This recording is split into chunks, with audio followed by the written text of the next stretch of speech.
नमस्कार सभी को, आप सभी का स्वागत है वर्ष एजुकेशन के यूट्यूब चैनल पे। आर्थिक सर्वेक्षण रिपोर्ट 2022-23 का तीसरा पार्ट आज हम कंटिन्यू करेंगे। अब तक दो पार्ट हम कर चुके हैं। उसमें आर्थिक सर्वेक्षण रिपोर्ट का इंट्रोडक्शन हमने पढ़ा, उसके बाद इसका चैप्टर नंबर 1 जो कि हरियाणा इकोनॉमी अर्थव्यवस्था के बारे में हमने पढ़ा था। आज इसका सेकंड चैप्टर जो है वो हम कवर करेंगे।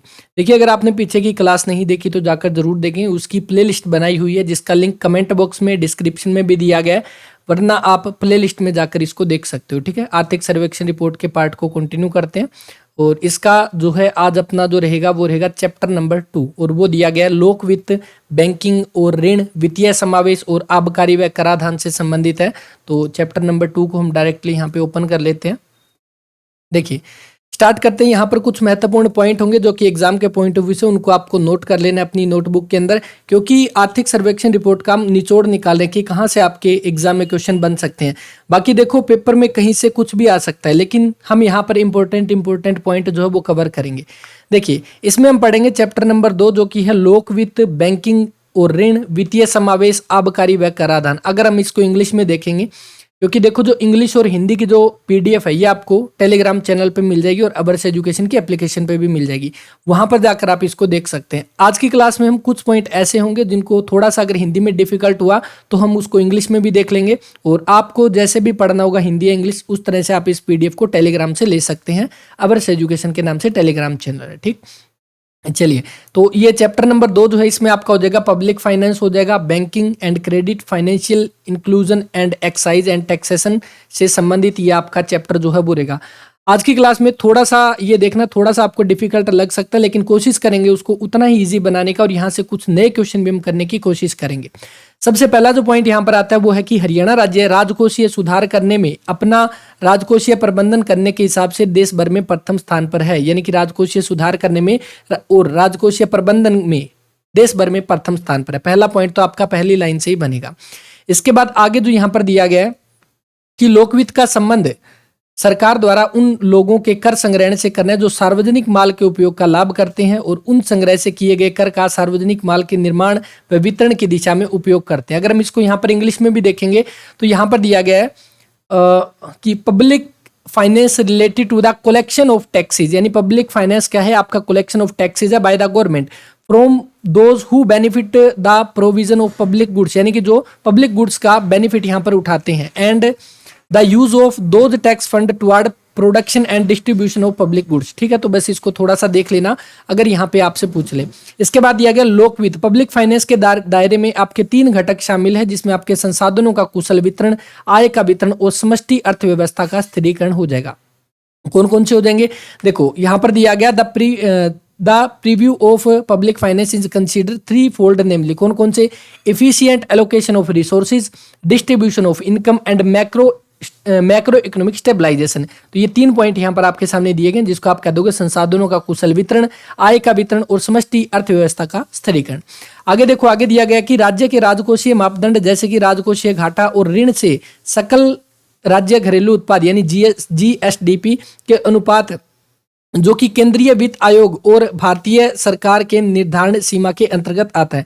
यहाँ पर देखो, सबसे पहले हमें यह देखना है कि यहाँ पर एक नाम दिया गया जो कि है राजकोषीय घाटा, और राजकोषीय घाटा जो है इसका मतलब क्या होता है?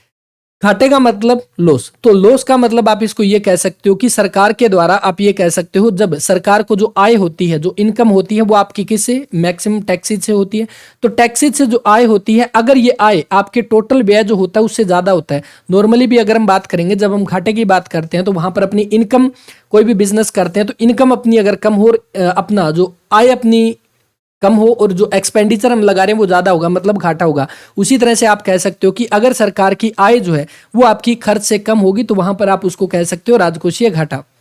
और ऋण से सकल राज्य घरेलू उत्पाद, जो कि केंद्रीय वित्त आयोग और भारत सरकार के द्वारा सीमा के अंतर्गत आता है।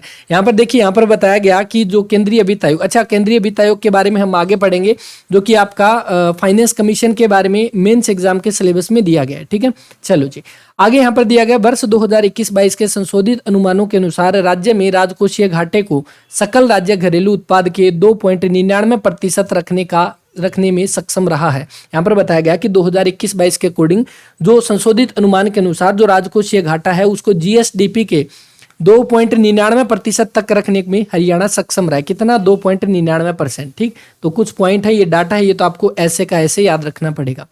आगे दिया गया, जो कि केंद्रीय वित्त आयोग के द्वारा निर्धारित सकल राज्य घरेलू उत्पाद के 4% की निर्धारित सीमा से कम है। यानी कि केंद्रीय वित्त आयोग जो आपका फाइनेंस कमीशन है उसके द्वारा इसकी सीमा रखी गई थी 4%, लेकिन हरियाणा ने इसको कहां तक रखा? तो हरियाणा सक्षम रहा है 2.99, यानी कि अप्रोक्सीमेट 3% तक रखने में हरियाणा सक्षम रहा है।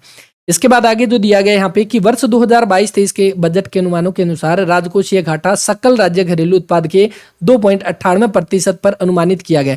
एक चीज यहाँ पर देखो, ऊपर जो दिया गया ये कौन सा? ये 2021-22 के अनुसार है। इसके अनुसार राजकोषीय घाटे को सकल घरेलू उत्पाद के 2.99% तक रखने का सक्षम रहा है।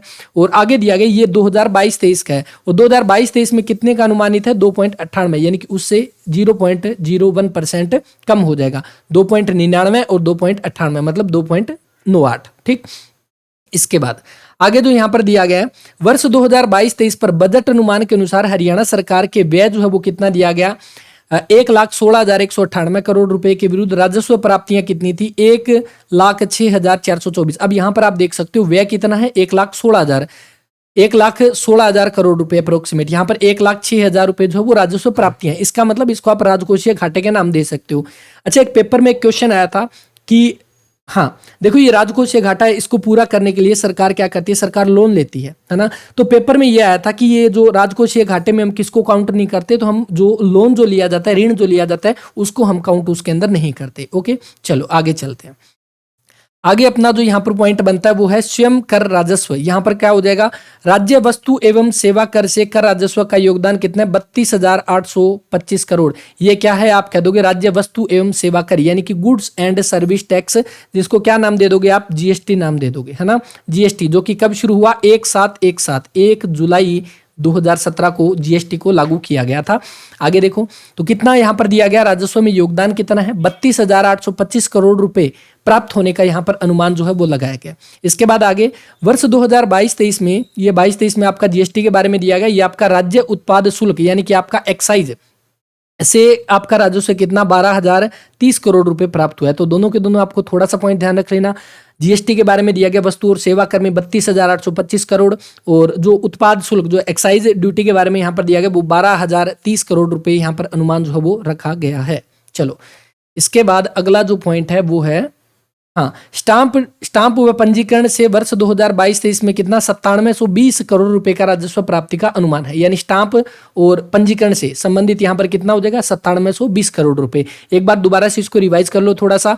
32,825 करोड़ रुपए जीएसटी हो जाएगा, 12,030 करोड़ रुपए आपका एक्साइज हो जाएगा, और 9720 आपका करोड़ रुपए राजस्व प्राप्ति हो जाएगा स्टाम्प ड्यूटी और पंजीकरण से संबंधित।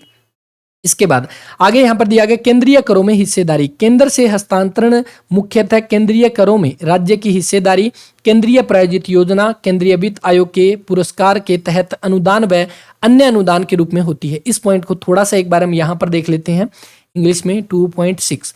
देखो यहां पर दिया गया है share in central taxes, the transfer of the centre mainly consist of state share in central taxes, grant for the centrally sponsored scheme और grant under the award of the central finance commission. तो यहाँ पर आपको क्या दिया गया है कि जो केंद्र के द्वारा जो आपके मुख्यतः हस्तांतरण जो होते हैं वो किस में होते हैं? राज्यों की हिस्सेदारी, केंद्र के द्वारा जो योजनाएं होती है उसके बारे में, केंद्रीय वित्त आयोग। अच्छा, यहाँ पर एक पॉइंट थोड़ा सा नोट कर लेना, जैसे हम किसके बारे में पढ़ते हैं? फाइनेंस कमीशन के बारे में।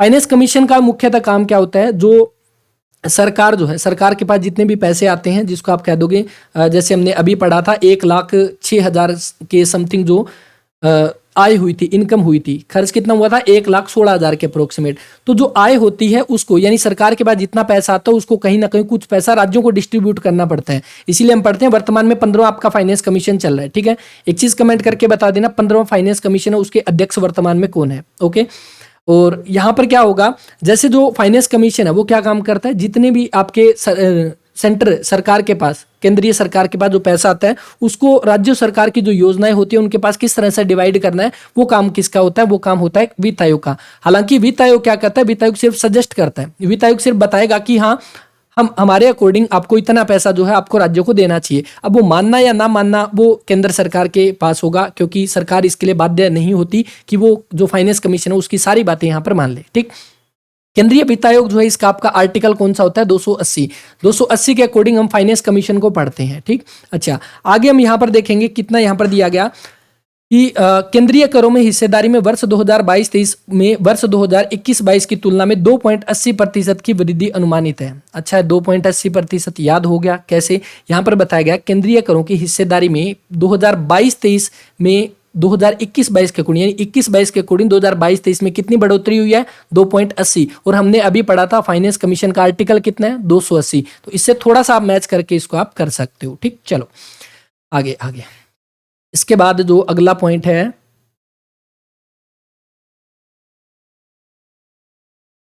इसके बाद अगला जो पॉइंट यहां पर दिया गया वो ये है कि पूंजीगत प्राप्तियों और पूंजीगत व्यय के बारे में। इसको आप इंग्लिश में बोलोगे capital receipt and capital expenditure. यहां पर जो दिया गया कि जो कैपिटल रिसिप्ट है उसके अंदर कंसिस्ट ऑफ 3 पार्ट। कौन सा? रिकवरी ऑफ लोन्स, उसके बाद miscellaneous capital receipt and borrowing and other liabilities, ठीक। तो ये 3 इसके अंदर बताया गया कि इसके प्रमुख 3 पार्ट कौन कौन से होते हैं। एक तो रिकवरी, लोन की रिकवरी करना, दूसरा मिसलेनियस कैपिटल रिसिप्ट हो जाएगा, और तीसरा आपका borrowing and other liabilities. Okay, तो ये यहाँ पर दिया गया जिसको आप पूंजीगत प्राप्तियां कह सकते हो कि प्राप्तियां कहां से होती है। एक तो जो आपके ऋण जो होते हैं उसकी वसूली करना, विविध पूंजी प्राप्तियां जो होती है मिसलेनियस जो आपकी कैपिटल है जो जहां से प्राप्त होती है, और दूसरा उधार या अन्य ऋण लेने से आपकी मुख्यतः 3 तरह की पूंजियों की प्राप्ति होती है, ठीक है। तो बस ये पॉइंट दिया गया। आगे यहाँ पर दिया गया जैसे पूंजीगत व्यय, वो तो पूंजीगत प्राप्तियां होगी कि कहां से हमारे पास पूंजी आएगी। पूंजीगत व्यय के बारे में यहाँ पर दिया गया कि पूंजीगत व्यय में पूंजी, परिव्यय और उधार ऋण, यानी ऋण और अग्रिम ऋण के बारे में यहाँ पर बताया गया कि व्यय आपका कहां पर होगा, या तो आप कह दोगे जिसको आप ऋण यानी कि लोन से संबंधित है। अगर हम इसको यहाँ पर देखेंगे, the capital expenditure consist of capital outlay and lending, ठीक है। तो ये लोन के बारे में यहाँ पर बताया गया कि आपका व्यय कहां पर होगा, या तो आप इसको लोन दोगे। दूसरा विकासात्मक व्यय, यानी कि विकास के कार्यों के ऊपर जो पैसे लगाए जाते हैं वहां पर आपका खर्च होगा। जैसे इनमें आपके सामाजिक सेवाएं आती है, जैसे शिक्षा है, जैसे चिकित्सा है, जन स्वास्थ्य हो जाएगा, पेयजल आपूर्ति है, सफाई है, सामाजिक सुरक्षा है, कल्याण है, श्रम व रोजगार हो जाएंगे इत्यादि। यानी कि वो सेवाएं जो आपकी एक तरह से डेवलपमेंट के तौर पर काम आती है, तो उन सेवाओं पर आपके खर्च जो होता है उसको आप विकासात्मक व्यय कहते हो। और अगर हम इंग्लिश में इसको देखेंगे तो वो कौन सा हो जाएगा? डेवलपमेंट एक्सपेंडिचर, डेवलपमेंटल एक्सपेंडिचर जो है वो हो जाएगा, ठीक। और आगे इसमें आर्थिक सेवाएं जैसे कृषि सहबद्ध गतिविधियां, सिंचाई, बाढ़ नियंत्रण हो जाएगा, बिजली से संबंधित हो जाएगा, परिवहन से संबंधित है। तो ये पॉइंट जो आपके यहाँ पर दिए गए हैं, ठीक। चलो इसके बाद अगला जो पॉइंट यहाँ पर दिया गया कि दूसरा कुल गैर विकासात्मक, यानी कि आपका नॉन डेवलपमेंटल एक्सपेंडिचर, इनके अंतर्गत आपकी कौन सी आती है? जिसमें प्रशासनिक सेवाएं हैं, सरकार के अंग है, वित्तीय सेवाएं हैं, ब्याज भुगतान हो जाएगा, पेंशन हो जाएगी, और विविध सामान्य सेवाएं। यानी अगर आपसे पूछे कि पेंशन आपका किस में आते हैं, डेवलपमेंटल या नॉन डेवलपमेंटल एक्सपेंडिचर के अंदर, तो हम क्या करेंगे? नॉन डेवलपमेंटल के अंदर। डेवलपमेंटल की बात आएगी तो वहां पर आप ये कह सकते हो कि जहां पर कोई भी काम किए जाते हैं कोई डेवलपमेंट या विकास से संबंधित, वो आपका डेवलपमेंट के अंतर्गत आपके आते हैं, ठीक। चलो बाकी इसमें मेनली आंकड़ा दिया गया, डाटा दिए गए, तो वो तो हम कैसे, कोई पॉइंट होंगे इंपॉर्टेंट याद रखने योग्य वो हम याद करेंगे, लेकिन आप इसको पढ़ सकते हो, खुद को आपको जरूर पढ़ना पड़ेगा। मैं नहीं कह सकता जितना हम कर रहे हैं इसमें उसमें से 100% आ जाएगा, हो सकता है उसमें से कुछ क्वेश्चन है क्या पता ना भी है, लेकिन हम कोशिश ये कर रहे हैं कि जो मैक्सिमम पॉइंट है जहाँ से क्वेश्चन बनने की उम्मीद है वो हम पॉइंट कवर कर लें, ठीक। वित्तीय स्थिति, राजस्व घाटे में, ठीक है। चलो इसके बाद अगला जो पॉइंट है, अगला आर्थिक वर्गीकरण के अनुसार राज्य का बजट व्यय। राज्य का बजट व्यय जो है वो किस तरह से दिया जाता है? अगर हम देखेंगे सरकार के बजट में आमतौर पर व्यय का जो ब्यौरा है वो विभागावार, यानी कि आपका डिपार्टमेंट वाइज जो है वो आपका व्यय का ब्यौरा जो है वो दिया जाता है। जैसे हम अगर बजट की बात करेंगे तो बजट के अंतर्गत है आपका क्या होता है, जैसे इस बार का बजट मान लो, इस बार हरियाणा सरकार के द्वारा जो फरवरी 2023 के अंतर्गत जो बजट जारी किया गया मुख्यमंत्री के द्वारा, उसके अकॉर्डिंग हम ये पढ़ते हैं कि शिक्षा के ऊपर जो वो कितने, तो लगभग आपके शिक्षा के ऊपर 14% का जो है वो खर्च दिया गया। इसके अलावा हम कौन से पढ़ते हैं? स्वास्थ्य के ऊपर, तो स्वास्थ्य के ऊपर लगभग कितना, 6% का खर्च किया गया। इसका मतलब सरकार जो बजट है जो है उसमें आमतौर पर व्यय का ब्यौरा विभागावार दिया जाता है कि इस विभाग में इतना बजट जो है वो आपका दिया गया और इतना यहाँ पर खर्च हो जाएगा, ठीक। तो ये यहाँ पर इसके अंदर अंतर्गत दिया गया बजट का आर्थिक वर्गीकरण जो, ठीक है। इसके बाद जो अगला पॉइंट है, बाकी यहाँ पर दिए गए हैं कि आपका कितनी पूंजी यहाँ पर किस डिपार्टमेंट के अंतर्गत आपके कितने पैसे दिए गए, तो वो आप इसको पढ़ सकते हो। हालांकि ये डाटा इंपॉर्टेंट नहीं है, डाटा जो इंपॉर्टेंट होगा वो नए बजट का जो होगा वो हम अलग से पढ़ेंगे उसको। इसके बाद अगला जो पॉइंट यहाँ पर दिया गया, अगला पॉइंट यहाँ पर थोड़ा सा इंपॉर्टेंट हो जाएगा और यहाँ से हम 1-2 क्वेश्चन और भी देखेंगे। संस्थागत वित्त, जिसको आप क्या नाम दे दोगे यहाँ पे? इंस्टीट्यूशनल फाइनेंस, ठीक। तो यहां पर जो दिया गया कि, एक सेकेंड रुको, तो इसमें जो दिया गया है इंस्टीट्यूशनल फाइनेंस, यानी कि कोई भी संस्थागत वित्त का मतलब है कोई भी विकास कार्य करने के लिए हमें कुछ इंस्टीट्यूशन बनाए गए हैं जो क्या करते हैं, एक तरह से ऋण प्रोवाइड करवाते हैं, है ना, जो कि एक तरह से ऋण देते हैं, तो उनको आप कह दोगे संस्थागत वित्त, यानी इंस्टीट्यूशनल फाइनेंस जो वो यहाँ पर हो जाएगा। संस्थागत वित्त किसी भी प्रकार के विकास कार्यक्रमों के लिए आवश्यक है। राज्य सरकार की भूमिका मुख्य रूप से गरीबी उन्मूलन कार्यक्रमों के लिए कृषि और सहबद्ध क्षेत्रों को अधिक महत्व देने के लिए बैंकिंग संस्थाओं को राजी करना होता है। वाणिज्यिक बैंकों, सहकारी बैंकों और अन्य अवधि ऋण संस्थाओं के माध्यम से संस्थागत वित्त उपलब्ध करवाकर राज्य के बजटीय संसाधनों को भार कम करते हैं। मतलब ये है कि जैसे एक तरह से लोन प्रोवाइड करवा के, जैसे हम इसी में आगे पॉइंट नंबर दिया गया 2.18, राज्य में सितंबर 2022 तक वाणिज्यिक बैंक और क्षेत्रीय ग्रामीण बैंक जो है इनकी कुल शाखा कितनी है, 49-18, ध्यान रखना इंपॉर्टेंट हो जाएगा। वर्तमान में पूछे टोटल कितनी है, आपके वाणिज्यिक बैंक हो जाएंगे, यानी जिनको आप कॉमर्शियल बैंक कह दोगे, कॉमर्शियल बैंक और क्षेत्रीय ग्रामीण बैंक जिनको आप क्या कह दोगे, रीजनल रूरल बैंक, है ना, आरआरबी, जिनके आरआरबी के नाम से जिनको हम जानते हैं ना, रीजनल रूरल बैंक जो हो जाएंगे। तो इसकी टोटल संख्या कितनी है, 4918। अभी मैं एक चीज आपको बताऊं, अगर आपसे पूछे कि सबसे पहले हरियाणा के अंदर जो रीजनल रूरल बैंक जो है उनकी स्थापना कब हुई, जिनको आप कह दोगे क्षेत्रीय ग्रामीण बैंक, ठीक, तो ये पॉइंट आप नोट कर लेना, क्षेत्रीय ग्रामीण बैंक। अगर हम देखें कि क्षेत्रीय ग्रामीण बैंक की स्थापना कब होती है, तो आप कह दोगे 2 अक्टूबर को, और कब, 1975 के अंदर।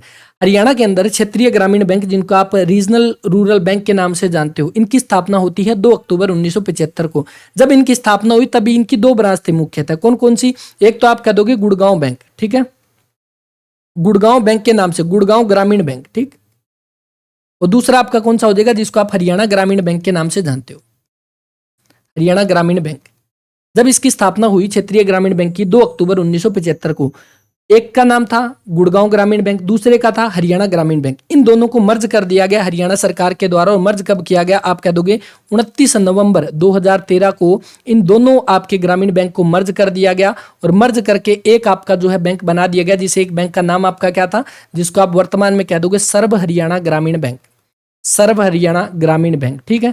तो सर्व हरियाणा ग्रामीण बैंक जो है, जो आप कह दो किसके अंतर्गत आता है, पंजाब नेशनल बैंक के अंतर्गत आता है। तो ये पॉइंट आपके लिए ध्यान रखने योग्य है। क्षेत्रीय ग्रामीण बैंक जो है उसकी स्थापना 2 अक्टूबर 1975 को, गुड़गांव ग्रामीण बैंक और हरियाणा ग्रामीण बैंक के नाम से 2 शाखाएं थी। 29 नवंबर 2013 को इन दोनों को मर्ज करके और एक बैंक बना दिया गया, जिसका नाम रखा गया सर्व हरियाणा ग्रामीण बैंक। और इसके स्पॉन्सर कह लोगे, इसके प्रायोजक कौन है, तो वो आप कह दोगे पंजाब नेशनल बैंक जो है इसके प्रायोजक हो जाएंगे, ठीक।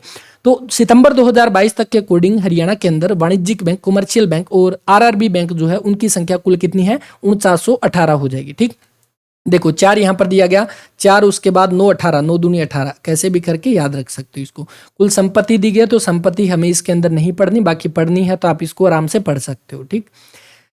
इसके बाद अगला जो पॉइंट हमारा होगा यहाँ पे, अगला जो पॉइंट यहाँ पर ये बनता है, यहाँ पर दिया गया हरियाणा राज्य सहकारी कृषि ग्रामीण बैंक, जिसको आप इंग्लिश में क्या नाम दे दोगे, इंग्लिश में नाम हो जाएगा HSCARDB, ठीक है। तो इसको ध्यान रखना, अगर आपसे पेपर में पूछे, जैसे H का मतलब हरियाणा, उसके बाद स्टेट, उसके बाद कोऑपरेटिव, उसके बाद एग्रीकल्चर, उसके बाद एंड ग्रामीण का रूरल हो जाएगा, डेवलपमेंट बैंक, ठीक है, ये लिमिटेड। तो ये आपका बैंक जो है, अगर इसके बारे में पूछे इसकी स्थापना जो है वो कब होती है, तो हम कह देंगे हरियाणा बना तब इसकी स्थापना हुई। हालांकि जब हरियाणा बना तब इसका नाम ये नहीं था, जब हरियाणा बना तब इसका नाम था हरियाणा राज्य cooperative land mortgage bank limited, ठीक है। तो Haryana state cooperative land mortgage bank limited जो इसका नाम था, 1 नवंबर 1966 को जब इसकी स्थापना हुई। हालांकि बाद में 1974 में इसका नाम बदला गया, और इसका वर्तमान में नाम क्या है, Haryana state cooperative agriculture rural development bank limited जो है वर्तमान में इसका नाम हो जाएगा। स्थापना 1 नवंबर 1966 को, 1974 में इसका नाम बदला गया, ओके। अच्छा, इसमें दिया गया यहाँ पे आगे कि हरियाणा राज्य सहकारी कृषि ग्रामीण विकास बैंक, इसके बारे में बताया गया कि इसकी स्थापना 1 नवंबर 1966 को हुई। बैंक की स्थापना के समय इसमें 7 प्राथमिक सहकारी कृषि और ग्रामीण विकास बैंक शामिल थे। जब इसकी स्थापना हुई तब इसमें कितने थे, 7 थे। याद कैसे रखोगे, हरियाणा की स्थापना हुई, कितने जिले थे, 7 जिले थे, तो इसमें भी कितने थे, 7 प्राथमिक सहकारी और कृषि ग्रामीण विकास बैंक थे। वर्तमान में जिनकी संख्या बढ़ के कितनी हो चुकी है, तो 7 था, और अब वर्तमान में कितनी, 71, एक और लगा देना, तो वर्तमान में इनकी संख्या कितनी होगी, 71 होगी। जिन्हें 2008 में प्राथमिक सहकारी कृषि विकास बैंकों को 19 जिला सहकारी कृषि ग्रामीण विकास बैंकों में सम्मिलित करके किया गया। यानी 2008 के अंतर्गत जो आपके प्राथमिक सहकारी कृषि ग्रामीण विकास बैंकों को 19 जिला यानी कि 19 जिला सहकारी और कृषि ग्रामीण बैंकों को इसके अंदर शामिल करके, और वर्तमान में आपके कितने हैं, तो आप कह दोगे टोटल प्राथमिक सहकारी कृषि और ग्रामीण विकास बैंक टोटल कितने हो जाएंगे, 71 हो जाएंगे। ओके, चलो इसके बाद अगला जो यहां पर दिया गया है,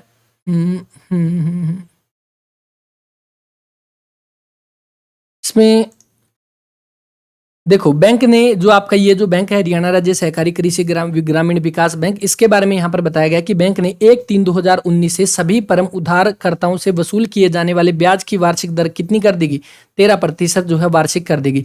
इससे पहले कितनी थी, 13.5% वार्षिक थी, और इसको कितना कर दिया गया, 13% जो है वो यहाँ पे कर दिया गया। ठीक, चलो इसके बाद आगे दिया गया कि वर्ष 2009 में राज्य सरकार के द्वारा ऋण अदा करने के लिए ब्याज माफी योजना लागू की गई। कब की गई, 2009 के अंदर। कौन सी, आप कह दोगे ब्याज माफी योजना, बस ये ध्यान रखना इसमें। वैसे देखो इसमें ना थोड़ी योजनाएं वाला क्वेश्चन है, तो अगर याद रहे तो अच्छी बात है, नहीं रहे तो जो जो पॉइंट याद रहते हैं अपने लिए वही बेनिफिशियल रहेंगे। इसमें यहाँ पर दिया गया 2009 में ब्याज माफी योजना जो है वो आपकी लागू की गई। इसके तहत 3% ब्याज की माफी के तौर पर आपके 3% की जो है वो ब्याज की माफी यहाँ पर दी गई है ना। इस योजना को 5% ब्याज राहत के साथ जोड़ा गया। बस इसमें ध्यान रखना, ब्याज माफी के तहत कितने, 3% की ब्याज माफी जो वो यहाँ पर आपकी दी गई थी। अगला जो पॉइंट आता है कि एक मुश्त निपटान योजना, यानी कि आपका कह दोगे OTS, वन टाइम सेटलमेंट। यानी कि वन टाइम सेटलमेंट का मतलब एक बार में अगर आप भुगतान करते हो तो आपको वहां पर ब्याज की माफी जो है वो दी जाएगी। तो इसके अंतर्गत दिया गया कि यह एक मुश्त अदायगी योजना 2022 की है। इसमें सरकार ने जिला प्राथमिक सहकारी कृषि और ग्रामीण विकास बैंकों के ऋणी और गैर निष्पादित संपत्तियों को कम करने और बैंक के कर्जदार को राहत पाने के लिए 3/8 यानी कि 3 अगस्त 2022 को एक योजना शुरू करी गई, जिस योजना का नाम था वन टाइम सेटलमेंट योजना। यानी कि एक मुश्त निपटान नीति 2022 की शुरुआत करेगी 3 अगस्त 2022। ये कुछ पॉइंट है, इनको ध्यान रखना। 3 अगस्त 2022 को वन टाइम सेटलमेंट योजना की शुरुआत करी गई थी। ठीक, इसके तहत यहाँ पर बताया गया कि अगर यहाँ पर यदि कोई चूक करता 31/3/2022 को अपनी मूल राशि तय करता है तो उसको 50% चुका देता है, तो उसको 50% की ब्याज देयता में छूट दी जाएगी। यानी अगर 50% वो ब्याज देता है तो उसको 50% की छूट दी जाएगी। ये वन टाइम सेटलमेंट योजना थी, 3 अगस्त 2022 को इसकी शुरुआत करी गई थी। ठीक, आगे राज्य सरकार के द्वारा वित्तीय सहायता और अनुदान, राज्य सरकार के किसानों को ऋण प्रदान करने के लिए नाबार्ड के प्रति अपनी देनदारियों को पूरा करने के लिए हरियाणा राज्य सहकारी कृषि और ग्रामीण विकास बैंक को वित्तीय सहायता प्रदान की गई है। यानी कि जो आपका जिसके बारे में हमने पढ़ा हरियाणा राज्य सहकारी कृषि और ग्रामीण विकास बैंक, एक चीज याद होगी, एक दिन इस टॉपिक को अलग से करेंगे क्योंकि ये वो टॉपिक है जहां से हरियाणा पुलिस सब इंस्पेक्टर के पेपर में क्वेश्चन आया था। ठीक है, तो इसके मुख्यतः कार्य क्या है उनको हम अलग से करेंगे। 10-15 मिनट की वीडियो होगी, उसमें इसका कंप्लीट डिस्कशन हम कर लेंगे, क्योंकि ये टॉपिक आपका दिया गया जो आपका हरियाणा इकोनॉमी का जो चैप्टर है उसके अंदर दिया गया। हरियाणा राज्य के द्वारा वित्तीय सहायता, तो देखो हरियाणा राज्य के द्वारा जो वित्तीय सहायता राज्य सरकार द्वारा किसानों को ऋण प्रदान करने और नाबार्ड के प्रति अपनी देनदारियों को पूरा करने के लिए वित्तीय सहायता प्रदान की जाती है। बस इसमें इतना ही है, कोई ज्यादा इसमें पॉइंट नहीं है। अगला पॉइंट, अगला आता है हरियाणा राज्य सहकारी अपेक्स बैंक लिमिटेड, जिसको आप क्या कह दोगे, Haryana state cooperative, Haryana state cooperative. ठीक है, apex bank limited, apex bank limited. ठीक है, तो इसको हम क्या नाम दे देंगे, इसको आप दे दोगे हरको। हरको बैंक के बारे में हमने पढ़ा कि हरको बैंक जो है वो आपका मुख्यतः क्या होता है। तो हरको बैंक के सबसे पहले अगर हम इसमें देखेंगे कि इसकी स्थापना जो है वो कब होती है, तो जैसे हमने पढ़ा कि इस हरियाणा राज्य जो आपका अभी ऊपर वाला जो पॉइंट हमने पढ़ा जिसको आप बोल दोगे हरियाणा राज्य ग्रामीण बैंक जो है, इसका पूरा नाम जो है,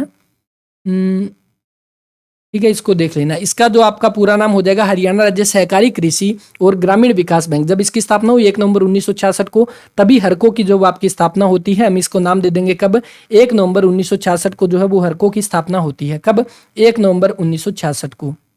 अगर इसके बारे में पूछे वर्तमान में इसके अध्यक्ष कौन है, तो आज वर्तमान में अगर हम देखेंगे 20 जून 2022 को तक जो है इसके अध्यक्ष वर्तमान में कौन है, हुकुम सिंह भाटे। ठीक, हुकुम सिंह भाटी जो है वो वर्तमान में क्या हो जाएंगे, इसके वर्तमान में चेयरमैन हो जाएंगे। तो यहाँ पर इसको आप लिख लेना, हुकुम सिंह भाटी वर्तमान में इसके चेयरमैन है। अगर हम इसके ये देखें कि इसके वर्तमान में हेडक्वार्टर कहाँ पर हो जाएगा हरको का, तो इसका हेडक्वार्टर कहाँ पर हो जाएगा, चंडीगढ़ के अंदर। तो ये पॉइंट भी साथ साथ में नोट करना। इसके बारे में यहाँ पर जो दिया गया कि जो हरको बैंक जो इसका मुख्यतः काम क्या होता है, ये किसानों को अल्पकालीन और मध्यकालीन ऋण जो है वो प्रोवाइड करवाता है। अल्पकालीन मध्यकालीन ऋण प्रोवाइड करवाता है और इसको 3 लेवल में बांटा गया। हरको बैंक को 3 लेवल में बांटा गया। सबसे पहले अगर हम देखें इसको कौन सा, राज्य स्तर यानी कि स्टेट लेवल के ऊपर अगर हम देखेंगे तो इसमें आपकी कौन सी है, हरको बैंक है, जिसकी चंडीगढ़ और पंचकुला में 13 शाखाएं हैं और 2 विस्तार पटल है। देखो इसको 3 लेवल में बांटा गया। सबसे पहले अगर हम पढ़ेंगे स्टेट लेवल पे, उसके बाद हम डिस्ट्रिक्ट लेवल पे, उसके बाद आपका पटवार लेवल पे, 3 लेवल पे इसको कार्यों को मुख्यतः बांटा गया है। सबसे पहले जो दिया गया राज्य स्तर के ऊपर, इसमें कहाँ पर है, चंडीगढ़ और पंचकुला में इसकी 13 शाखाएं हैं और 2 विस्तार पटल है। जिला मुख्यालय यानी कि आपके जो डिस्ट्रिक्ट लेवल पे हमने पढ़ा उसमें कितने हैं, 19 जिला सहकारी बैंक है। और उसके अलावा आपका पटवार से संबंधित आपका कितना, 751 प्राथमिक कृषि ऋण शाखाएं जो है वो यहाँ पर हो जाएगी ग्रामीण क्षेत्र में रहने वाले लोगों के लिए। तीनों पॉइंट याद रखनी है। सबसे पहले हरको बैंक की बात करेंगे। 1 नवंबर 1966 को स्थापना होती है। फुल फॉर्म इसकी ध्यान रखना, Haryana state cooperative apex bank limited. अध्यक्ष वर्तमान में कौन है, हुकुम सिंह भाटी। हेडक्वार्टर कहाँ पर है, चंडीगढ़ के अंदर। मुख्यतः 3 लेवल में इसको काम को बांटा गया। काम क्या होता है इसका, मुख्यतः किसानों को अल्पकालीन और मध्यकालीन ऋण प्रोवाइड करवाना हरको बैंक का काम होता है।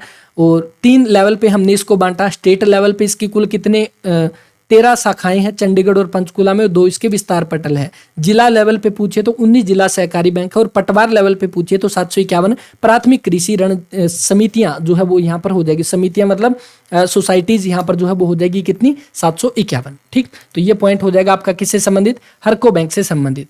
इसमें दिया गया कि नवंबर 1966 में इसकी शुरुआत होती है, मतलब हरको बैंक की शुरुआत होती है नवंबर 1966 के अंतर्गत।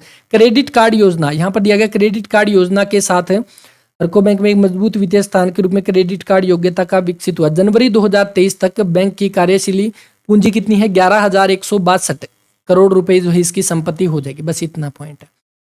रिवॉल्विंग कैश क्रेडिट और डिपॉजिट गारंटी। देखो थोड़ा सा ये जो चैप्टर है थोड़ा सा बोरिंग हो सकता है, क्योंकि मोस्टली जो है इसके अंदर आपके आंकड़े दिए गए हैं तो डाटा से संबंधित है, लेकिन एग्जाम में हो सकता है क्वेश्चन बन सकते हैं, तो करना ये जरूरी रहेगा। ठीक, आगे देखो किसानों के लिए यहाँ पर दिया गया रिवॉल्विंग कैश क्रेडिट और डिपॉजिट गारंटी स्कीम। यहाँ पर दिया गया किसानों के हितों के लिए 11.70 लाख किसानों को किसान क्रेडिट कार्ड जो आपके जारी कर दिए गए। किसान क्रेडिट कार्ड जिसको आप केसीसी के नाम से जानते हो। अगर आपसे पूछे केसीसी की शुरुआत कब होती है तो हम कह देंगे 1998-99 में केसीसी की शुरुआत होती है। 1998-99 में क्रेडिट कार्ड जो है वो कितने जारी किए जा चुके हैं केसीसी के, 11.70 लाख। मार्च 2022 तक का ये आर्थिक सर्वेक्षण में डाटा दिया गया है। अपने किसान क्रेडिट कार्ड में जारी करने में केंद्रीय सहकारी बैंकों में मार्च 2022 तक 100% हासिल कर लिया गया। बस इतना। किसानों के लिए सभी प्रकार की गैर कृषि ऋणों की आवश्यकताओं की पूर्ति के लिए रिवॉल्विंग कैश स्कीम के तहत कितने 7 लाख रुपए दिए जाते हैं। मतलब रिवॉल्विंग कैश क्रेडिट जो स्कीम है ये किस लिए दिया जाता है, गैर कृषि ऋण आवश्यकताओं को पूरी करने के लिए। ठीक, हाँ, गैर कृषि ऋण से संबंधित हो जाएगा। तो इसमें कितने दिए जाते हैं, तो 7 लाख रुपए ऋण की इसके अंतर्गत आपकी जो वो सुविधा हो जाएगी। आगे दिया गया ग्रामीण निवासियों के हित के लिए 1 नवंबर 2005 से पैक्स के लिए जमा गारंटी योजना की शुरुआत करेगी। 1 नवंबर 2005 से हरियाणा दिवस के दिन कौन सी, तो पैक्स के लिए जमा गारंटी योजना की शुरुआत करेगी। और इस योजना के तहत कितने 50,000 रुपये राशि जमा करने पर प्रत्येक सदस्य की गारंटी देता है। बस ज़्यादा कोई इसमें पढ़ने की बात नहीं है, ये पॉइंट आप ध्यान रख लेना।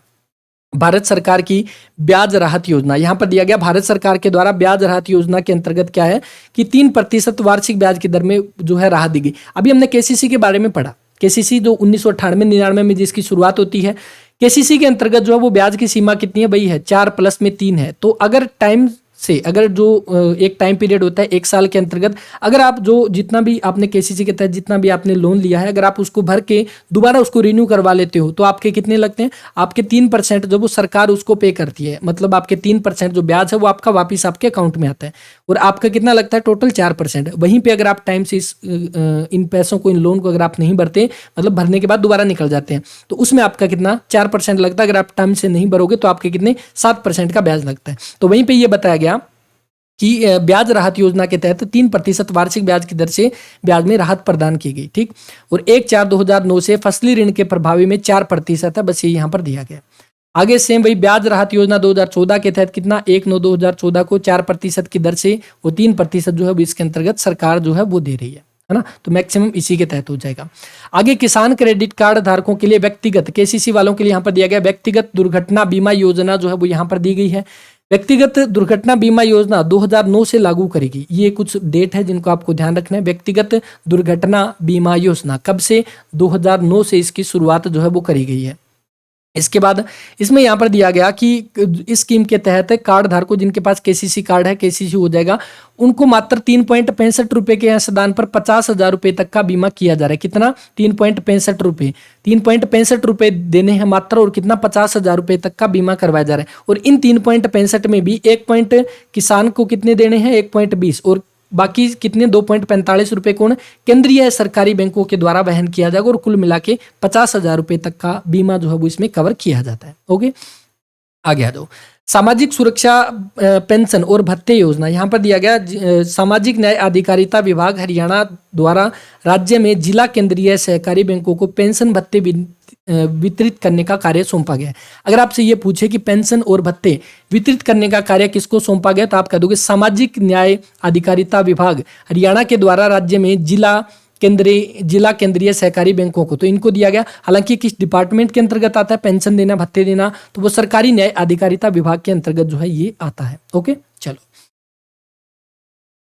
आगे। कोर बैंकिंग समाधान के अंतर्गत दिया गया कि हरको बैंक और केंद्रीय सहकारी बैंकों की सभी शाखाओं में कोर बैंकिंग समाधान जो है वो लागू कर दिया गया। हरको बैंक के बारे में हमने अभी पढ़ा, कमेंट करके बता देना इसकी फुल फॉर्म जो है वो क्या रहेगी। ठीक, तो इसमें बताया गया कि हरको बैंक और केंद्रीय सहकारी बैंक की सभी जितनी भी शाखाएं हैं उनके अंतर्गत आपके कोर बैंकिंग समाधान जो उसको लागू कर दिया गया।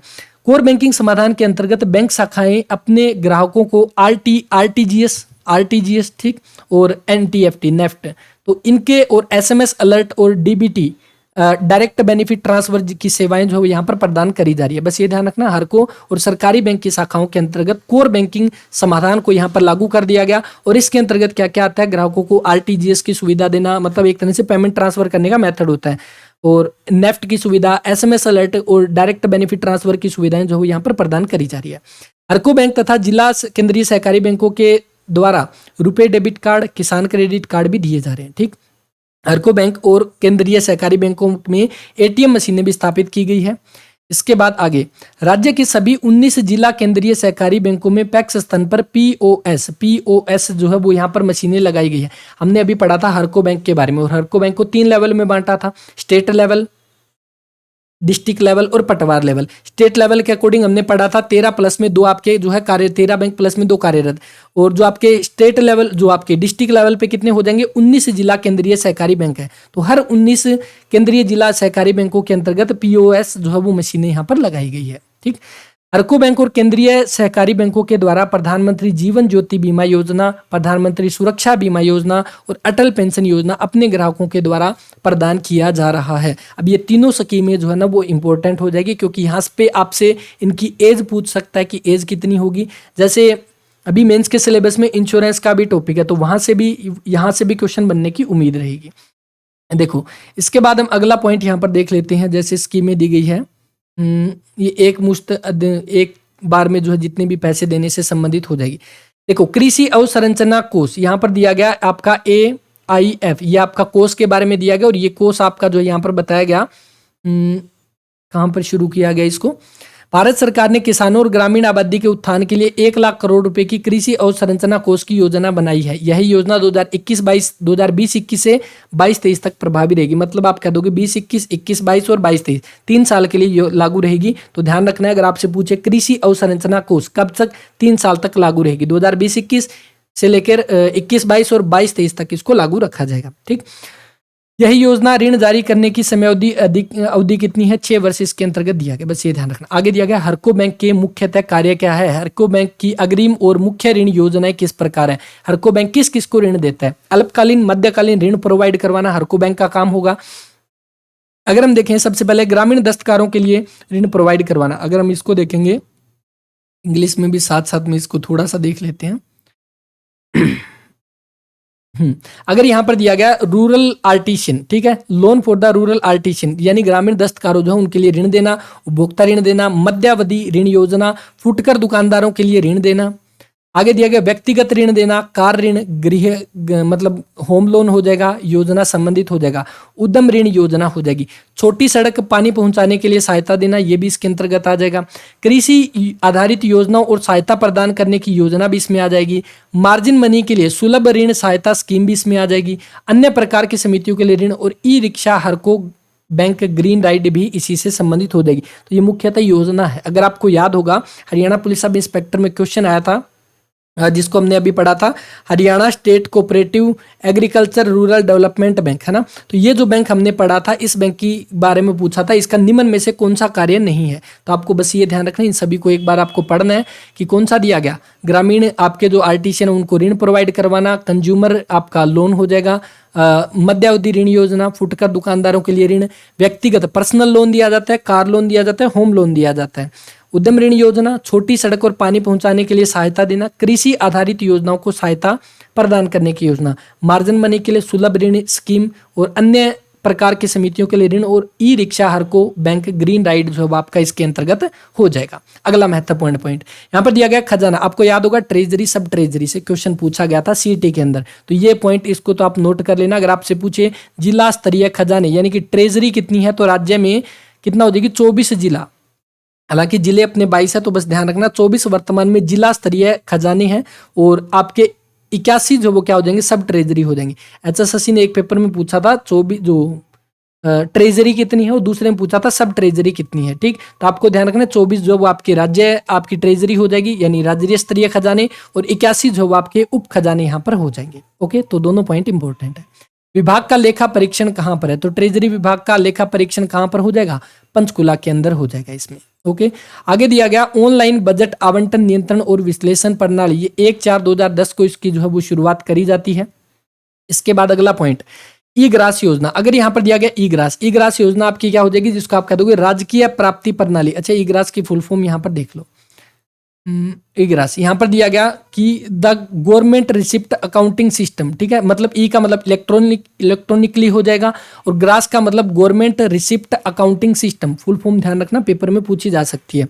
अभी जैसे आपने सीटी की फीस भरी थी, अगर आपकी फीस कट जाती है और अगर आपको किसी तरह का कोई इशू आता है, मतलब आपके अकाउंट से कट गई और वो अभी तक वेरीफाई नहीं हुई, अभी तक आपके फॉर्म में पेड नहीं दिखा रहा, तो आप कहाँ पर जाते हो, ई ग्रास पोर्टल पे जाते हो, है ना। तो वो ई ग्रास पोर्टल जो है उसकी फुल फॉर्म क्या हो जाएगी, गवर्नमेंट रिसिप्ट अकाउंटिंग सिस्टम। ई का मतलब electronically, government receipt accounting system. मैं रिपीट कर रहा हूँ, इसका मतलब यही है कि हमें इस पॉइंट को थोड़ा सा जोर देके इसको पढ़ना पड़ेगा। ठीक, चलो इसके बाद आगे दिया गया कि जो आपका ई ग्रास है, अगर हम ऑनलाइन पेमेंट जो कटवाते हैं तो उस समय हमारे पास कौन कौन से बैंकों के ऑप्शन आते हैं, तो वो यहाँ पर दिया गया कि राज्य सरकार ने नामक 3 बैंकों, कौन कौन से, एसबीआई बैंक हो जाएगा, पीएनबी हो जाएगा और आईडीबीआई बैंक, इन तीनों के साथ पेमेंट एग्रीगेटर सेवा यानी पेमेंट गेटवे सेवा को लागू किया है। ई ग्रास के तहत कितने बैंक को आपको इसमें आपका किया गया है, मतलब कितनों के साथ आपकी बात की गई है, तो कौन कौन सा हो जाएगा, state bank of India, Punjab national bank हो जाएगा, और तीसरा कौन सा हो जाएगा आपका आईडीबीआई बैंक जो है वो हो जाएगा। इन तीनों के साथ पेमेंट गेटवे की सुविधा जो है लागू करी गई है। इसके साथ ही अगला पॉइंट महत्वपूर्ण, राज्य सरकार ने ई पेमेंट और ई रिसिप्ट के लिए रिजर्व बैंक ऑफ इंडिया के ई कुबेर को इस्तेमाल किया। तो आरबीआई की स्कीम है ई कुबेर योजना, इसको यहाँ पर जो है वो इस्तेमाल किया गया, किसके द्वारा, हरियाणा के द्वारा, है ना। तो यहां पर दिया गया कि इन 2 प्रणालियों का एकीकरण अभी तक मतलब काम में यहां पर दिया गया। आगे ओटीएस यानी ऑनलाइन खजाना सूचना प्रणाली, ओटीआईएस, ठीक, ऑनलाइन ट्रेजरी इंफॉर्मेशन सिस्टम। तो इसकी शुरुआत कब होती है, 1/7/2013 से इसकी शुरुआत जो वो करी जाती है, बस इसको इतना ध्यान रख लेना।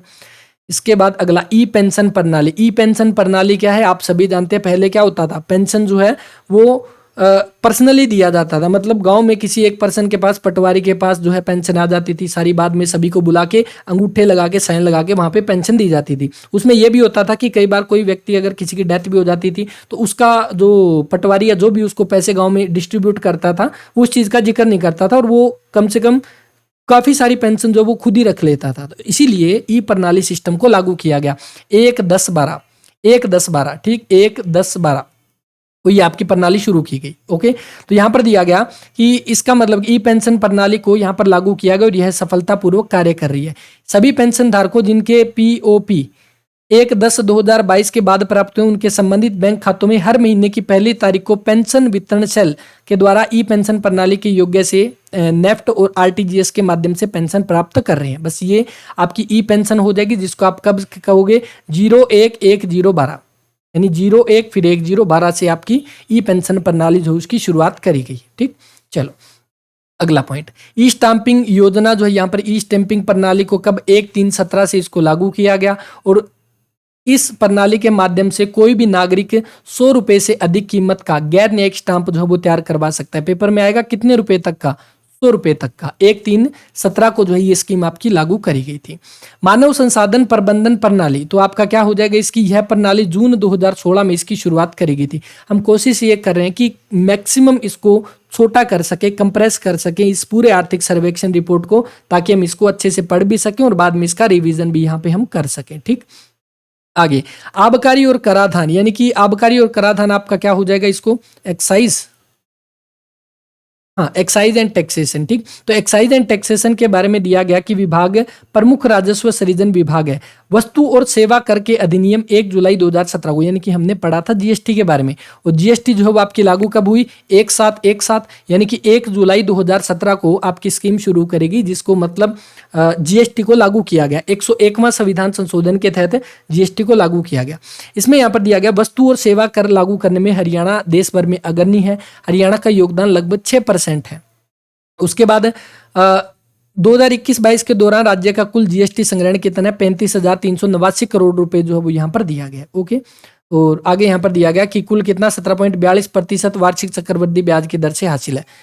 वित्तीय वर्ष 2022-23 में, अच्छा ये कौन सा, ये 2021-22 का, तो अपने लिए इंपॉर्टेंट ये वाला हो जाएगा। 2022-23 के लिए कितना 27,876 करोड़ रुपए का जो है जीएसटी को एकीकृत यहाँ पर इसके दौरान किया गया। ओके, आगे जैसे हमने अभी पढ़ा जीएसटी को जो है वो आपका कब लागू हुआ, 1 जुलाई 2017 को, और उसके बाद इसका मॉडल 2 प्रणाली जो उसको लागू करेगी कब, 1 जुलाई को ही, लेकिन 2021 में, 1 जुलाई 2021 में आपकी मॉडल 2 प्रणाली जो है वो इसको यहाँ पर लागू किया गया। राज्य ने हाल ही में 1 जुलाई 2021 को वस्तु और सेवा कर के कार्यान्वयन के लिए नोडल 1 मोड से मोड 2 को यहाँ पर लागू कर दिया गया। बस इसको इतना ध्यान रख लेना। ठीक, आगे यहाँ पर दिया गया जीएसटी इंटेलिजेंस ऑडिट और स्क्रूटनी मैनुअल। बिना बिल के माल और सेवाओं की बिक्री पर अंकुश लगाने के लिए विभाग ने 23/3/21, देखो 23/3/21, ठीक, 23/3/21 को हरियाणा राज्य जीएसटी इंटेलिजेंस यूनिट, हरियाणा राज्य जीएसटी इंटेलिजेंस यूनिट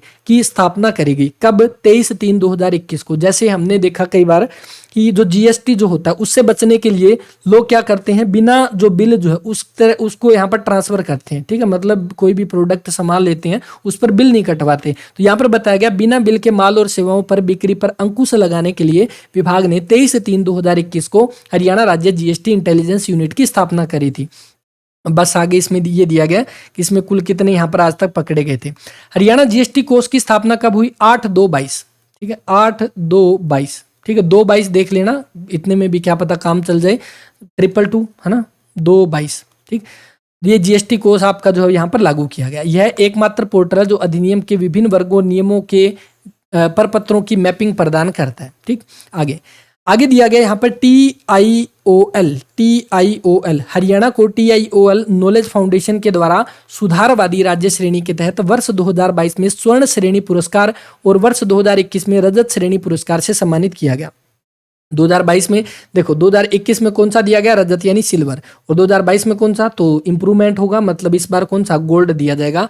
किसके द्वारा, TIOL नॉलेज फाउंडेशन के द्वारा सुधारवादी राज्य श्रेणी के तहत हरियाणा को 2022 में दिया गया गोल्ड, और 2021 में कौन सा, रजत पदक, सिल्वर पदक जो है, यानी वो इसको देकर सम्मानित किया गया। ठीक, आबकारी विभाग यानी एक्साइज वाला जो डिपार्टमेंट है इसमें यहाँ पर दिया गया, और बिक्री कर में यहाँ पर पेट्रोल और डीजल में 16.40% की यहाँ पर वैट दर को यहाँ पर घटाया गया, छोड़ो इसको। आगे दिया गया कंप्यूटरीकरण यानी कि कंप्यूटराइजेशन, यहाँ पर वित्तीय वर्ष 2015-16 से आबकारी दुकानों की ऑनलाइन टेंडरिंग जो यहाँ पर शुरू कर दी, छोड़ो इसको। इसके बाद आगे दिया गया वित्तीय समावेश स्कीमें, प्रत्यक्ष लाभ हस्ताक्षर यानी डीबीटी के बारे में हमने पढ़ा था। डीबीटी डायरेक्ट बेनिफिट ट्रांसफर वर्तमान में जटिल भुगतान प्रक्रिया को सुलभ कराने के लिए सूचना और संचार प्रौद्योगिकी का प्रयोग करते हुए 1 जनवरी 2013 से भारत सरकार के द्वारा इसका बीमा उठाया गया। ठीक है, बस इसके बारे में थोड़ा सा पॉइंट है, ये पढ़ ही लेना इसको अगर पढ़ना हो। स्टैंड अप इंडिया जो इसकी शुरुआत कब होती है? अप्रैल 2016 के अंतर्गत स्टैंड अप इंडिया जो है इसकी आपकी शुरुआत यहाँ पर जो है वो करी जाती है। इसके बाद जो अगला पॉइंट है यहाँ पे प्रधानमंत्री जन धन योजना। ये जन धन योजना आप सभी जानते हो, जो खातों वाली जो स्कीम थी प्रधानमंत्री के द्वारा शुरू करी गई थी जब सरकार बनी थी 2014 में, तब जन धन खातों की शुरुआत करी गई थी। 28 अगस्त 2014 को जन धन योजना की शुरुआत करेगी और सितंबर 2022 तक लगभग 88-83 लाख, ठीक है 888 याद रख लेना, ऐसे 88-83 लाख जो है बैंक खाते खोले गए और 71 लाख रुपए कार्ड जो यहाँ पर जारी किए गए, जो कि कुल खातों का कितना है 81%। प्रधानमंत्री मुद्रा योजना। अच्छा, मुद्रा योजना के बारे में ध्यान रखना, ये पॉइंट 2.65। मुद्रा योजना की फुल फॉर्म आपसे पूछी जा सकती है, तो मुद्रा की फुल फॉर्म क्या हो जाएगी? Micro unit, MUD, micro unit development. कहाँ गया? जनधन योजना, हाँ माइक्रो यूनिट। देखो micro unit development refinance agency limited, ये आपकी मुद्रा स्कीम थी। मुद्रा की फुल फॉर्म क्या हो जाएगी? Micro unit development refinance agency limited, ये इसकी फुल फॉर्म, जिसकी शुरुआत अगर आपसे पूछे कब होती है तो मुद्रा योजना की शुरुआत होती है 8 अप्रैल 2015 को। ठीक, अब आगे इसमें दिया गया किससे संबंधित है? ये आपका छोटे सूक्ष्म उद्योगों को उधार देने के कारोबार, मतलब एक तरह से कह सकते हो जब हमने इसमें पढ़ा माइक्रो के बारे में पढ़ा तो मतलब छोटे उद्योगों से संबंधित हो जाएगा। ठीक उसी दिन जिन उद्यमों के पास कोषों की कमी है, औपचारिक वित्तीय प्रणाली से लाने के लिए सस्ती दर पर ऋण प्रदान करने के लिए प्रधानमंत्री मुद्रा योजना फंड द अनफंडेड जो है इसको लागू किया गया। बस इसको देख लेना अगर आए तो कौन सा? फंड द अनफंडेड जो है इसको आपका लागू यहाँ पर किया गया था, बस इसमें दिया गया, बस ठीक है। इसके बाद आगे दिया गया, बस यहाँ पर जो दिया गया, जिनकी ऋण आवश्यकताएं 10 लाख रुपए से कम है, मुद्रा ऋण को शिशु, किशोर और तरुण में वर्गीकृत किया गया। मुद्रा योजना का प्रभाव होगा जब ऋण का कम से कम 60% राशि शिशु वर्ग इकाइयों में और बाकी राशि किशोर और तरुण में इसको किया जाएगा। ठीक, छोड़ो इसको बस इसमें ध्यान रख लेने था, और एक दिन अलग से करेंगे तब हम इसकी ऑफिशियल वेबसाइट से भी कुछ डाटा हम पढ़ने वाले हैं। अगला देखो, बीमे की बात हुई थी अभी थोड़ी देर पहले, हमने 3 बीमे के बारे में पढ़ा था, प्रधानमंत्री सुरक्षा बीमा योजना, जीवन ज्योति बीमा योजना और अटल पेंशन योजना। तीनों के बारे में एक 2 पॉइंट है वो आपको ध्यान रखने हैं। प्रधानमंत्री सुरक्षा बीमा योजना, ये स्कीम आपकी 1 साल के लिए है। हालांकि अगर आप इंश्योरेंस करवाते हो कहीं से भी तो आपका उसका जो प्रीमियम की जो राशि है वो बहुत ज़्यादा होती है।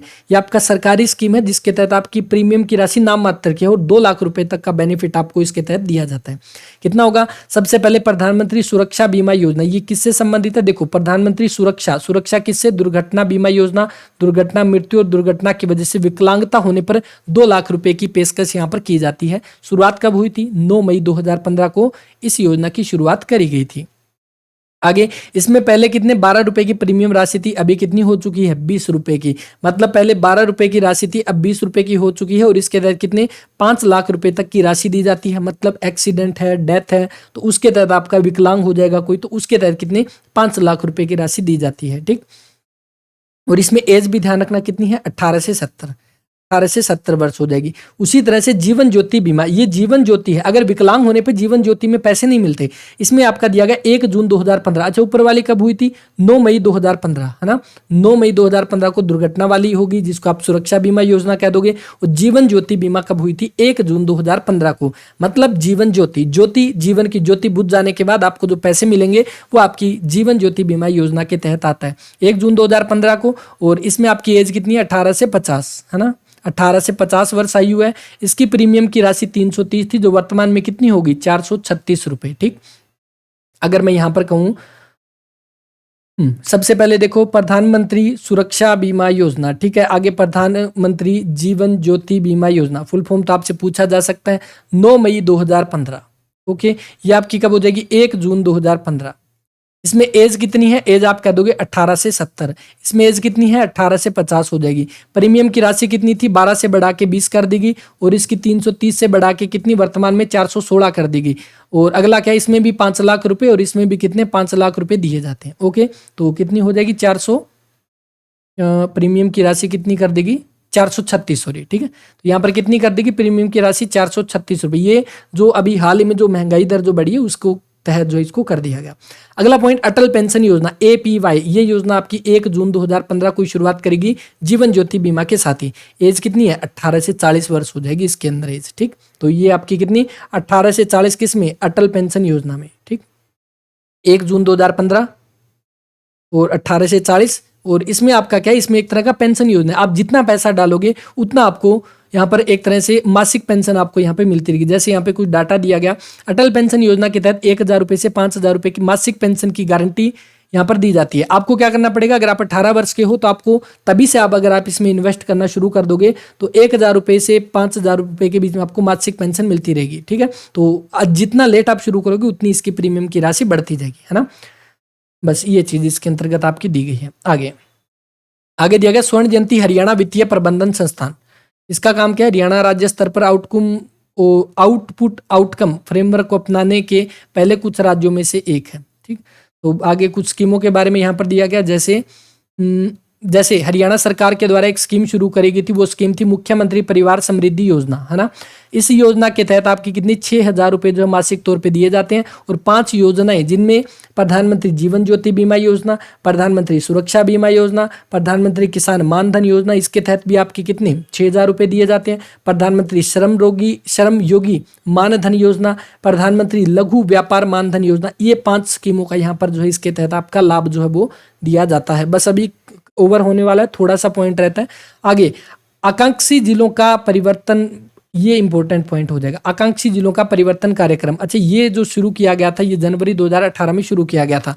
इसके तहत पूरे भारत के 115 जो है वो जिलों को 115 जिलों को शामिल किया गया। मतलब 115 वो जिले जो पिछड़े हुए थे उनको तेजी से बदलना और उनका उत्थान करना है।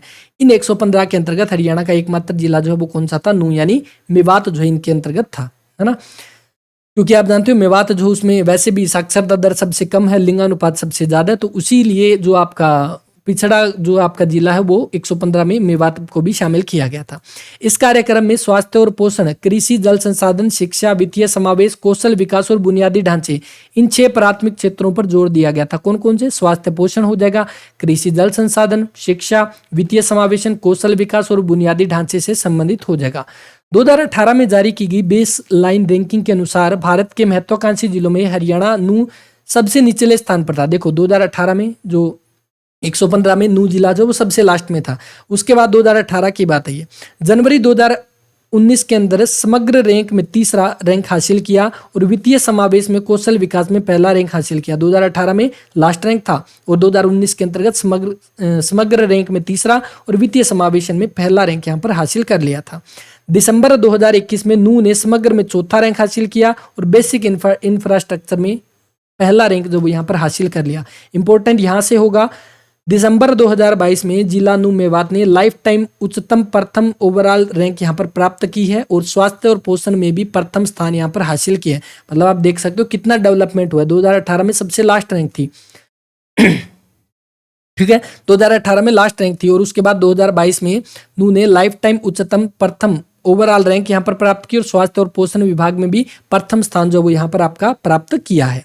ठीक, इसके बाद नूंह मेवात ने मार्च 2018 में समग्र रूप से 27% और स्वास्थ्य में पोषण में 19%। बस ये थोड़ा पॉइंट है, इसको पढ़ लेना। वैसे कोई इंपॉर्टेंट पॉइंट इसके अंदर नहीं है। इंपॉर्टेंट पॉइंट हम देखेंगे यहाँ पे। ठीक है, नीति आयोग के मेवात ने नीति आयोग के कौशल विकास के तहत भारतीय सेना में इच्छुक उम्मीदवारों की सुविधा के लिए यहाँ पर कुछ पैसे जो है यहाँ पर दिए गए सुविधा के लिए इतने लाख रुपए। और फरवरी में शिक्षा के लिए यहाँ पर स्मार्ट क्लास जो वो शुरू करी गई। ठीक, मेवात ने दिसंबर 2021 और फरवरी 2022 और मार्च 2022 में चौथी, 9वीं और 3री रैंक हासिल की और भारत सरकार के द्वारा, ये पॉइंट इंपॉर्टेंट हो जाएगा, भारत सरकार से क्रमशः 2 करोड़ और 3 करोड़ रुपए का अतिरिक्त आवंटन प्राप्त करने का पात्र हो गया था। मतलब दिसंबर 2021, उसके बाद फरवरी, उसके बाद मार्च 2022 में चौथी, 9वीं, 3री रैंक प्राप्त की और 2 करोड़, 3 करोड़ रुपए जब वो प्राप्त करने का पात्र जो वो कौन हो गया था, नूंह जो है यहाँ पर हो गया था। बस ये पॉइंट था। क्योंकि आज की क्लास मुझे भी पता था काफी ज्यादा थोड़ा सा बोरिंग आप सभी को लगेगा। बाकी क्लास के बारे में अपना रिस्पॉन्स दे देना, क्लास आपको कैसी लगी। अगला पॉइंट जो अपना रहेगा वो कृषि से, और अगला पॉइंट मैं कह सकता हूँ ये काफ़ी इंपॉर्टेंट है और इसमें इतना ज़्यादा बोरिंग नहीं होगा, इतना ज़्यादा इसमें आपको बोर फील नहीं होगा। अच्छे से चीज़ें याद करने की कोशिश करेंगे, कुछ एक्स्ट्रा फैक्ट भी हम पढ़ेंगे, क्योंकि आज की क्लास में मैक्सिमम आपने देखा होगा आंकड़े बहुत ज़्यादा थे, तो आंकड़े हमें एक बार तो देखने पड़ेंगे।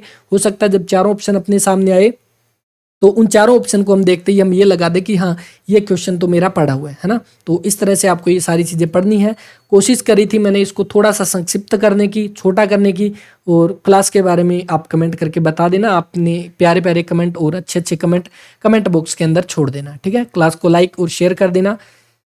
सारी की सारी क्लासेस प्लेलिस्ट में सीक्वेंस में अरेंज कर दी जाएगी। पार्ट नंबर 3 था अपना आज, और चैप्टर नंबर 2 जो है वो हमने कवर कर लिया था। इसी तरह से टोटल 8 चैप्टर है, 8 चैप्टर को सीक्वेंस में हम कवर करेंगे और देखेंगे कौन कौन से क्वेश्चन जो है वो अपने लिए इंपॉर्टेंट रहेंगे, ठीक है। तो बस अपना ख्याल रखें, पढ़ते रहें, कोई डाउट हो कमेंट कर देना। मिलते हैं अगली वीडियो में। PDF हिंदी और इंग्लिश दोनों की दोनों आपको टेलीग्राम पे अवर्स एजुकेशन का टेलीग्राम चैनल वहाँ पर मिल जाएगी, और अवर्स एजुकेशन की एप्लीकेशन भी डाउनलोड कर लेना, क्योंकि वहाँ पर आपको मेंस एग्जाम के लिए मॉक टेस्ट दिए गए हैं, और बहुत जल्दी ग्रुप D के लिए भी आपको मॉक टेस्ट वहाँ पर दिए जाएंगे, बहुत ही कम प्राइस के अंदर मिलेंगे। तो ऐसी कोई ज़्यादा टेंशन वाली बात है नहीं कि ज़्यादा प्राइस होगा या जो भी है, ठीक है। थैंक यू वेरी मच, अपना ख्याल रखें, मिलते हैं नेक्स्ट वीडियो में, धन्यवाद।